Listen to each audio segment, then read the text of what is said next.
आप इस्तेमाल करते हैं जूम ऐप?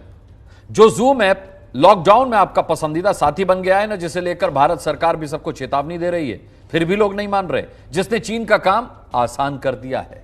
अब आप यह सोच रहे होंगे कि अगर कोई कंपनी चीन की है तो उसके चीन का होने भर से हमारी जानकारी उस तक कैसे पहुंच जाएगी। हमारी अगली रिपोर्ट आपको यही बताएगी कि कैसे चीन की कंपनियां अपने देश के लिए जासूसी करने के लिए कानून में बंधी हुई हैं। चीन की इस चाल को देखिए और जोरदार घंटी बजाइए।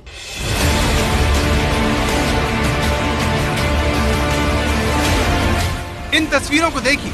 दावा है कि ये तस्वीरें ब्रिटेन की हैं। वहाँ खबर फैली कि 5G के कारण कोरोना फैल रहा है। इसके बाद कुछ 5G टावर को जलाने की तस्वीरें सामने आई।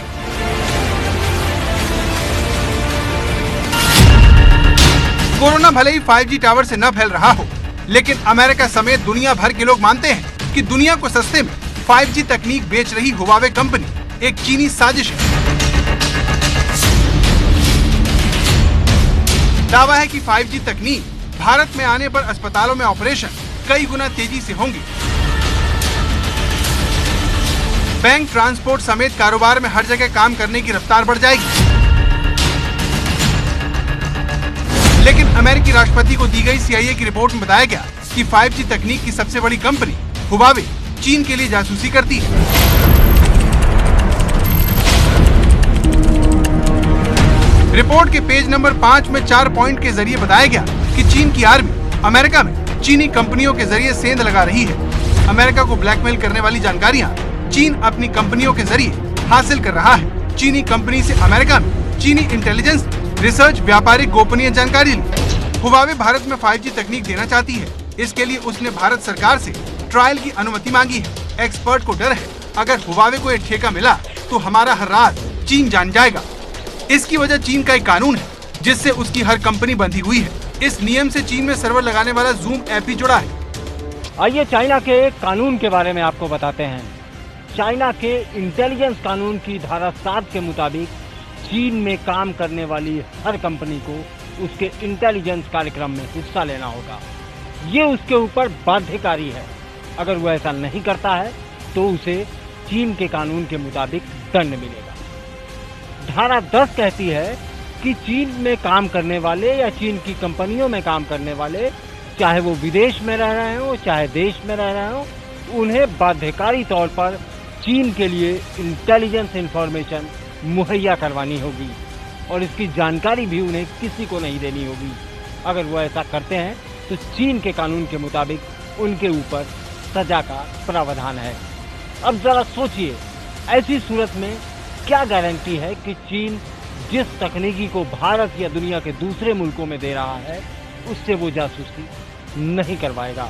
अब चाइना इस वर्ल्ड में इस टाइम पे सबसे बड़ा नाम क्यों है? क्योंकि वो सबसे बड़ा मैन्युफैक्चरर है। हम ये सोचते हैं चीप कॉस्ट है, चीप लेबर है, एफिशिएंसी ज़्यादा है, क्वालिटी ज़्यादा है। ये एक अलग रीज़न है। सर्वेलेंस की बात जब हम करते हैं तो किसी भी कंट्री में अगर सर्वेलेंस की बात करें तो आप टेलीकम्युनिकेशन नेटवर्क या इंटरनेट बैकबोन के ऊपर जाएंगे। एक कंट्री को दूसरी कंट्री को डेटा देने का कोई रीज़न नहीं बनता अनलेस वो ये सोचे कि हम अलाइज हैं, हम डेटा शेयर कर सकते हैं। अब चाइना की बात करते हैं। चाइना के साथ सर्वेलेंस कोई भी नहीं करना चाहता या चाइना के साथ कोई बिना डेटा, बिना किसी इंटरेक्शन के नहीं दे सकता। पॉसिबिलिटी सिर्फ ये आती है टेलीकम्युनिकेशन के अंदर, जब हम उनका 5G बैकबोन नेटवर्क अगर इस्तेमाल करें या 4G बैकबोन नेटवर्क इस्तेमाल करें तो हमारी डिपेंडेंसी क्या है। यानी हुआवे हो या फिर जूम, ये कंपनी चीन की सरकार को सारी जानकारी देने के लिए मजबूर होंगी। इसमें चीन का टिकटॉक भी शामिल है, जिसे लेकर अमेरिका के एक बड़े वकील अपनी सरकार को आगाह कर चुके हैं। TikTok collecting as it runs on our phones a heck of a lot more than you would think. Images, of course, that users post, but TikTok also collects information about the messages that you send, about the apps that you use, the other apps on your phone. It collects the sites that you visit. It collects your search history. It collects your keystrokes. It collects your location data. It stores all of this and maybe lots more. तो बात सीधी है, Huawei हो या zoom या फिर TikTok, सभी चीनी कंपनियां चीन के जासूस की तरह काम कर रही हैं। इतना ही नहीं, इस लिस्ट सरकार के अधीन आने वाली कंपनी हिकविजन भी शामिल है। इस कंपनी ने अमेरिका में CCTV कैमरे लगाए और अब उसके जरिए जासूसी के आरोप लगे तो अमेरिका ने कानून बनाकर हिकविजन से वीडियो सर्विलांस सर्विस लेने पर पाबंदी लगा दी। इसके बावजूद दिल्ली में हिकविजन के सीसीटीवी कैमरे लग चुके हैं, जबकि आरोप है कि इन कैमरों में बैकडोर एंट्री का सिस्टम है, यानी सीसीटीवी कैमरों की तस्वीरें चीन तक पहुंच रही हैं।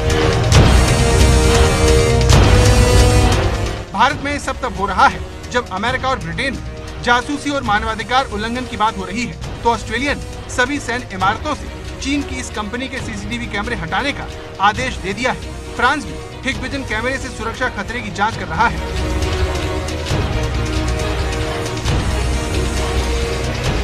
चीनी तकनीक के चक्रव्यूह का चौथा खंबा भारत में समाचार देने वाली चीनी कंपनी का यूसी न्यूज ऐप, जिसके जरिए वो चीन का प्रोपेगेंडा चलाता है। इस ऐप के जरिए लिखी गई किसी भी खबर या आर्टिकल अगर चीन का विरोध है तो उसके शीर्षक संवेदनशील शब्द इसे बदलें लिखा आ जाता है। वहीं भारत विरोधी बात लिखने की पूरी आजादी होती है, यानी ये चीनी ऐप भारत में चीन के खिलाफ कुछ भी लिखने पढ़ने की इजाजत नहीं देता। जैसे ही हमने लिखा, आप यहाँ पढ़ सकते हैं, लिखा है there are sensitive word in the title, please modify it. यानी कि भारत में धंधा करने वाली कंपनी, भारतीयों से पैसा कमाने वाली कंपनी, भारत की अगर सेना के बारे में कोई भी शब्द लिखा जाए तो वो मना कर देती है। इस तरह चीन भारत को अपनी तकनीकी चक्रव्यूह में घेरने की कोशिश कर रहा है, जिसने भारत सरकार के सामने एक बड़ी चुनौती खड़ी कर दी है।